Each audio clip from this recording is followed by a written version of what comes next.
Like I was just checking here on my phone. 30 inches at Donner Summit in the last, 24 hours? And then 30 more inches? 33 more inches 33 more inches here as we go through Friday. So at Donner Summit. 5 feet of snow with the storm system as we look over towards And that's coming here. And that's coming here. I don't think we'll get 5 feet of snow, but we're hoping potentially in some areas 3 feet or a little bit more, like the Cottonwood Canyons down through Bryan Head. We're finding snow right now, once again, as we've been highlighting up near Park City. This is at Kearns Boulevard, Bonanza Drive, the snow coming down, sticking to the roads.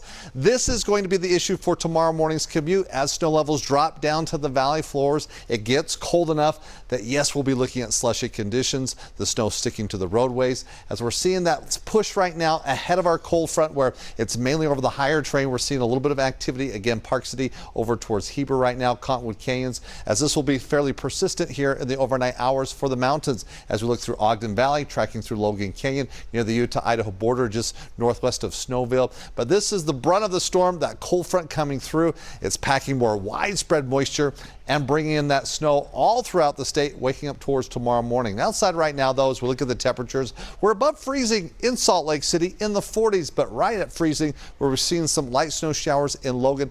Price, you're not in the mix yet. You'll see that heading into the late morning hours tomorrow morning. In St. George, currently we're starting to see some showers filling in. Now, what to expect moving ahead? Winds will be picking up ahead of that cold front, particularly northwestern, west central Utah. So like we saw last night, those winds, they might wake you up here tonight as we look here throughout northern and western Utah. Morning valley snow, messy commute, not only for the morning commute, but for the afternoon commute, as we're going to see a wave tomorrow morning into the afternoon, break tomorrow night, and then another push as we head into Thursday afternoon. We've been mentioning this winter storm warning in effect for the northern, central, southern mountains, Wasatch Plateau, as we're talking about there. And for the valley locations, winter weather advisories will be in effect here for tomorrow. How much snow are we talking about? We like to see all that blue. We like to see the purples and the pinks. That means more snow.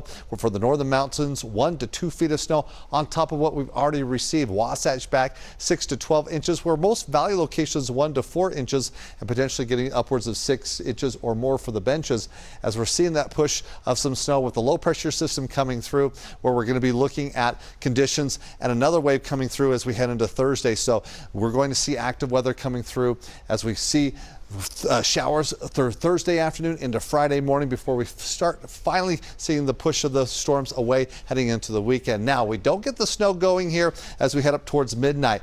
Moving through the overnight hours, 2 a.m., 3 a.m. It looks like we'll be seeing that cold front pushing through, but it's the timing of that front coming in about 5 a.m. where we start to see the snow. So waking up tomorrow morning, getting out the roadways and heading outside, snow falling and accumulating on the sidewalks. We're going to have to do some shoveling tomorrow morning and might have to do it a couple of times moving through, where we get scattered snow showers even throughout the afternoon here across northern Utah. But everyone getting in the mix for the morning commute, at least for northern, central, southwestern Utah, eastern Utah. It's late morning into the early afternoon where you start to get into the action. St. George, it's a mixture of rain and snow tomorrow. Isolated showers Thursday, a little bit more widespread on Friday. Then we're clearing out, warming up. We're in the 60s, but then we've got another storm lining up next week. Tuesday looks to bring rain for St. George, where for northern Utah, it's all snow. Less of a threat Thursday morning, but Thursday afternoon we get a push into Friday morning. Then we're clearing out, warming up. We're back into the 50s, but dry through the weekend. Great conditions for skiing, especially for the ski resorts. Backcountry, it's definitely going to be an issue with the avalanches, but here we go, building up that snowpack with more storms lining up next week.